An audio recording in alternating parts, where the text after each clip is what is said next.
Bienvenue dans cette oreille indiscrète. Cette émission sera plutôt musicale puisque j'ai posé mon micro dans le studio de musique du lycée Vincent d'Indy à Privas.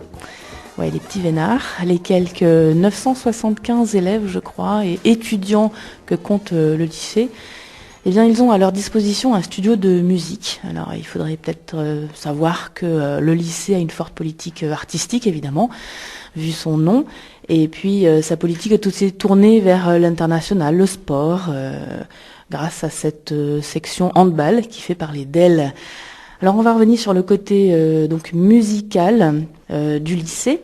Il a fallu que des professeurs et des parents d'élèves s'impliquent, se motivent pour mettre en place ce projet.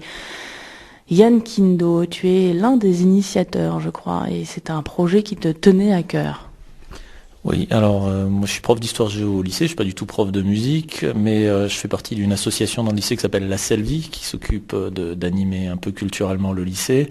Et parmi les demandes qu'on avait des élèves depuis quelques années, c'est vrai qu'il y avait eu 2 fois, je crois, on avait déjà eu dans le passé des demandes d'élèves en disant que ça serait bien de pouvoir refaire de la musique au lycée, en sachant que les cours de musique ont disparu du lycée. Mais la volonté de pratiquer la musique, et des élèves avaient proposé de faire un studio de répétition. Et le projet était un peu enterré, faute de moyens, faute de volonté de le réaliser, enfin de moyens surtout, jusqu'à ce qu'il y a 2 ans, on commence à en parler sérieusement, et ça correspondait avec l'arrivée aussi de Franck Michalon, un parent d'élève, dont on savait qu'il allait arriver à la rentrée suivante avec sa fille, et qui lui était sonorisateur de métier et qui pouvait aider à mettre ça en place. Voilà, donc on a dit, on le fait. Tout simplement. Donc Franck, tu es à côté et vous êtes 2 personnes simplement à être initiateurs ? Non, en fait, une autre personne clé dans l'aventure, c'est le gestionnaire de l'établissement qui se trouve être musicien lui aussi, passionné, et qui a tout de suite dit banco au projet de Yann. Et donc c'est vrai qu'on était à 3 là-dessus pour réfléchir sur le principe du fonctionnement de ce studio. Et qu'on a bénéficié d'une réaction très positive de la direction de l'établissement à l'époque, puisqu'elle a changé maintenant. Et tout de suite, le proviseur a dit banco, on se lance dans l'aventure. Oui, parce que ça correspondait, comme tu as dit tout à l'heure, ça correspond à la politique de l'établissement qui est largement ouvert sur le sport avec la section handball, l'international avec les classes européennes, etc., le BTS tourisme, et cette dimension artistique. Et dans la dimension artistique, il nous manquait la musique depuis la fermeture des cours, puisqu'on a l'option art plastique, mais on n'avait pas la musique. Et donc quand on a proposé ça, ça permet de réintroduire la musique un peu par la bande pour l'instant, mais par la bande en même temps d'une manière suffisamment originale pour pouvoir dire qu'on fait un truc qu'à ma connaissance on n'a nulle part ailleurs, qui était de dire, au lieu de vous donner des cours de musique, on va vous laisser répéter avec vos propres groupes et faire vos propres projets. Nulle part ailleurs. C'est le seul lycée qui offre cet équipement. À notre connaissance, oui, puisque le fournisseur du matériel, qui est l'importateur en Europe de ce matériel, a saisi, je dirais, notre promotion interne de ce matériel pour le mettre sur son blog, pour promouvoir justement ce matériel assez spécifique qui équipe le studio. Ouais, c'est quelque chose qui est plus fréquent dans le monde anglo-saxon en fait, et ils s'étaient inspirés, eux, le fabricant s'était inspiré de ce qu'ils voyaient dans le monde anglo-saxon en disant ça serait bien que les élèves puissent répéter de ça. Quand vous allez dans une école en Angleterre ou n'importe où en Grande-Bretagne et que vous voyez le matériel qu'ils ont à disposition, il y a une école normale, elle a 4 guitares électriques, 3 basses, 2 pianos, des batteries, ce qui est pas trop le cas de ce qu'on a ici. Et avec la possibilité pour les élèves de répéter au casque, parce qu'un prof fait ça en disant dans un cours, il y a un groupe, vous allez vous mettre là, vous répétez votre propre truc, etc. Ils sont conçus comme ça. Donc, ils s'est inspiré du monde anglo-saxon en disant on va essayer de le développer en France. Voilà. Et donc, ça a rencontré, nous, notre volonté qui était de dire nous, on voudrait un studio de musique, mais par contre, on a un problème d'insonorisation des salles. On est à côté de la salle de philo, on est en face de l'infirmerie. On peut difficilement rendre les gens encore plus malades qu'ils ne le sont déjà avec du bruit. Et donc, il fallait trouver un système pour qu'on puisse jouer sans faire du bruit. D'où notre rencontre entre nous et le fabricant Roland qui avait ce matériel qui fonctionnait au casque. Alors justement, là, il y a 4 élèves qui sont armés de leur instrument de musique. On les entendait derrière l'interview.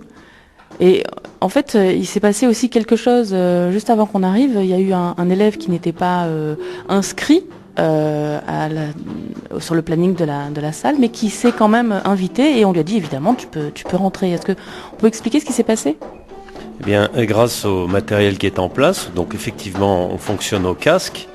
Ce matériel est suffisant pour qu'on ait là, ici sur ma gauche, 3 élèves d'un groupe qui sont en train de répéter. D'ailleurs, on les entend à peine. C'est ce que l'on entend quand on n'est pas équipé du casque.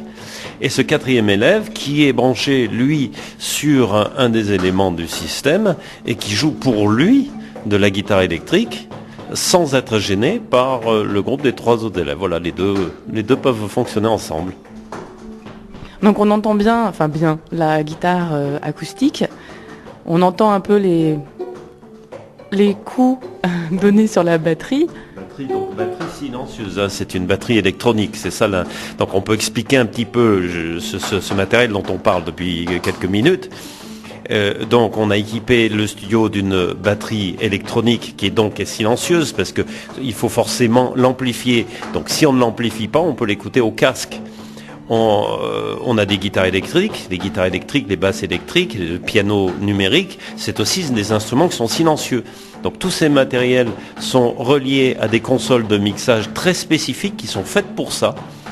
Et donc chaque musicien, lui, est équipé d'un casque et fait sur ces consoles de mixage son propre mixage pour entendre ce qu'il veut entendre.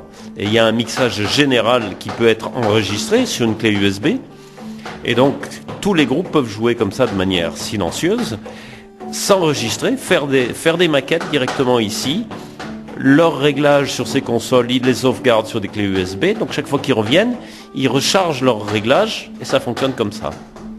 Est-ce qu'ils sont obligés de venir avec leur propre instrument de musique ou bien vous leur proposez des instruments de musique ?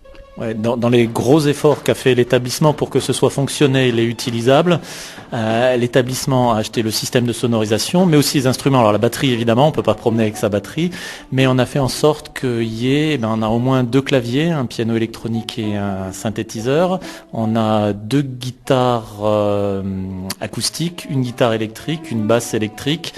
Et voilà, et la politique de développement du club musique, ça va être, si on fait un peu d'argent par nos concerts, etc., de continuer à équiper. Il y a eu des demandes, par exemple, d'élèves qui disent on aimerait bien avoir une guitare classique, c'est-à-dire avec des cordes en nylon, pour varier de la guitare folk. Et donc ça va être dans les projets de développement à l'avenir. Et comment ça se passe justement l'organisation de l'utilisation de cette salle et puis, est-ce qu'il y a beaucoup d'élèves est-ce que dès le début, il y a eu des élèves qui ont voulu profiter de ces équipements ? Ouais, alors ça a marché dès le début. Nous, on n'était pas sûrs parce qu'on s'est dit c'est quand même beaucoup d'argent. Il y a plusieurs milliers d'euros qui ont été investis par l'établissement et l'association culturelle au départ pour équiper la salle. Et on s'est dit est-ce que ça va être utilisé par suffisamment d'élèves pour que ce soit rentable ? Et en fait, on a eu, les chiffres n'ont pas bougé depuis l'an dernier, ça fait 1 an et demi. On a 50 élèves plus une dizaine d'adultes, donc ça concerne 60 personnes dans l'établissement. Avec le principe est le suivant, c'est que en début d'année on fait une réunion centrale pour présenter le projet et puis après les élèves peuvent réserver des créneaux en disant voilà on va essayer de se mettre d'accord. On a élu un comité, il y a ma personne plus 3 ou 4 élèves, je sais plus, qui sont là, et nous on organise en disant alors eux ils veulent le jeudi de 8 à 9, ok c'est bon, mais alors un autre groupe veut le jeudi de 8 à 9, alors on va les faire passer sur un autre créneau de libre, c'est le gros travail d'organisation de début d'année, et comme ça chaque groupe peut avoir au moins 1 heure qui lui est attribuée dans la semaine, et après ils peuvent faire ce qu'a fait l'autre élève, c'est qu'il vient, il voit s'il y a de la place sur un créneau, il a du temps, s'il peut jouer en plus, et ils viennent aussi longtemps qu'ils veulent. Voilà.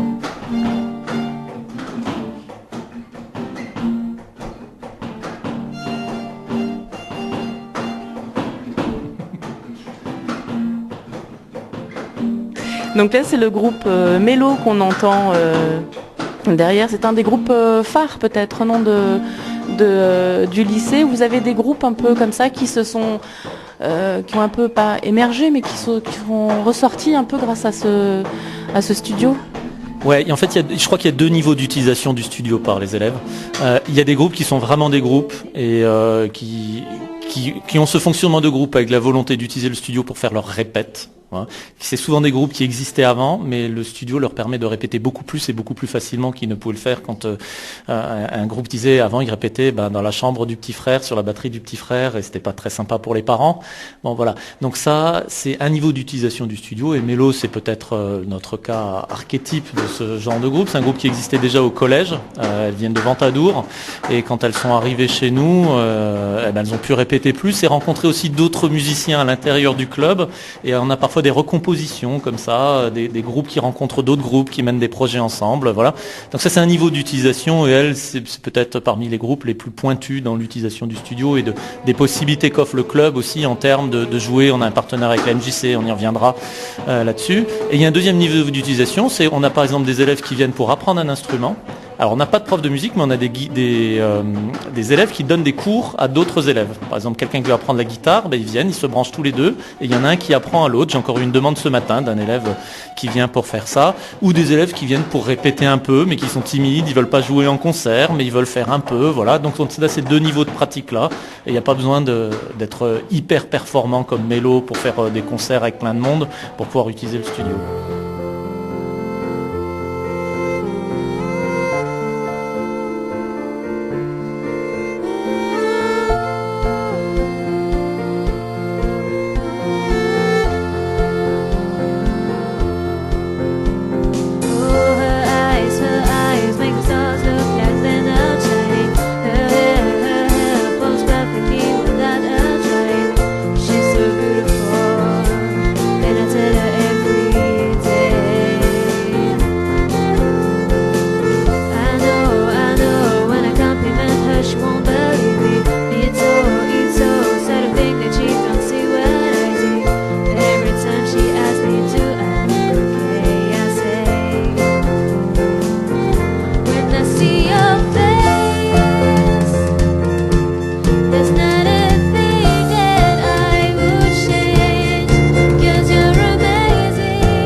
Nous sommes toujours en compagnie de Franck Michalon et Yann Kindo, toujours au studio de musique du lycée Vincent d'Indy.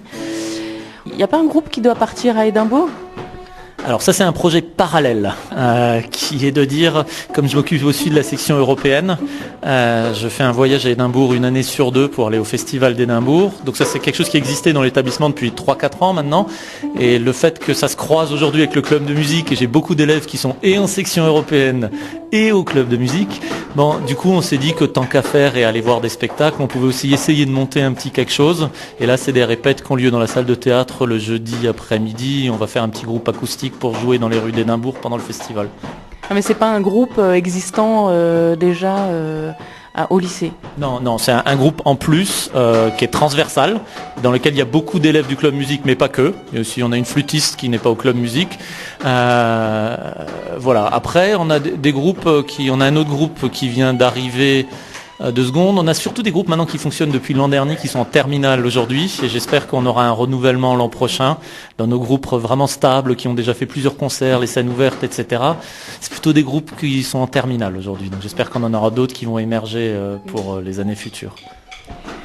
Je vais, si elles veulent bien arrêter un peu leur musique, me donner un peu de temps pour répondre à 2-3 questions. Donc Lali, Olivia et Eulalie qui font partie donc du groupe Mélo. Est-ce que tu te rends compte de la chance que tu as? J'ai l'impression, enfin je sais pas, peut-être pas, mais en tout cas je me rends compte que c'est vachement bien, mais ouais, que c'est sûr que on est privilégié parce qu'il y a pas beaucoup on est plutôt unique en fait, parce que il y en a pas d'autres quoi comme ça. Donc ouais, on est vachement privilégiés. Du coup, j'ai fait du violon depuis longtemps, mais je faisais du violon classique, je lisais des partitions, etc. Et c'est vrai qu'au collège, le fait de penser avoir un groupe et tout, c'était vraiment très stimulant. Enfin, j'avais très envie de ça. Du coup, comme j'avais des amis qui faisaient de la musique, on s'est retrouvés, puis on allait chez Lali pour faire de la musique. Et puis après, en arrivant au lycée, c'est sûr que ça devient beaucoup plus simple, mais on avait déjà un groupe avant. Donc c'est un groupe qui tourne, vous avez eu des concerts, vous faites des scènes ouvertes. Bah oui, on a la chance de pouvoir faire des concerts et c'est génial. On peut du coup ponctuer les cours de moments de détente à la salle de musique. Ça donne envie d'aller au lycée déjà, puisque on peut faire de la musique avec les autres au lycée, puisque chez soi on peut pas forcément... faut s'inviter, c'est plus compliqué. On peut faire des rencontres aussi, parce que moi j'ai rencontré des musiciens avec qui je joue maintenant, grâce à la salle. En fait, moi, je fais de la guitare depuis décembre. Alors voilà, je sais m'habituer. Ça fait déjà 1 semaine et demie que je me suis inscrit, et depuis, j'y vais quand j'ai 1 heure de perm, quoi. Et tu tapes à la porte comme ça pour savoir si tu peux utiliser le studio? Oui, et aussi j'ai réservé 1 heure le lundi matin. Voilà. Et j'essaie d'apprendre un peu la batterie avec... un étudiant, Monsieur Mazel, je sais plus comment il s'appelle. Théo Mazel, oui. Il me fait apprendre un peu, et la dernière fois on a fait un enregistrement. Il était à la batterie et moi je faisais la guitare, voilà quoi. Et la musique au lycée, c'était un truc... Mais au début, je pensais pas que je pourrais faire la musique au lycée. Même, je pensais pas qu'un jour je pourrais essayer d'apprendre la guitare. Et franchement, ça me plaît bien que ce lycée ait un studio pour répéter quand on a 1 heure de perm, quoi. D'abord, si je suis intervenu donc professionnellement, je suis intervenu en tant que parent d'élève pour la conception de ce studio, et parce que j'ai des compétences un peu qui tombaient pile poil. Et ce que je peux constater en tant que parent d'élève, c'est combien l'existence de ce studio apporte d'images positives à l'établissement. Et ça va assez loin. C'est-à-dire que maintenant, c'est effectivement un des critères de cet établissement qui est connu. C'est-à-dire, ah ouais, mais au lycée Vincent d'Indy, il y a un studio. Et on a vu tout de suite, dès l'ouverture de ce studio en janvier 2016, l'engouement de tous les élèves concernés, mais qui se sont précipités sur ce studio. Et quand, en tant que parent d'élève, on voit son enfant qui, le lundi matin, normalement n'a cours qu'à 9h, mais part le lundi matin à 8h au lycée pour aller au studio, c'est un signe quand même très fort. Voilà. C'est dommage qu'ils aient une nuisance au lycée qui s'appelle les cours, qui gêne un peu l'utilisation du studio, mais on ne peut pas faire autrement.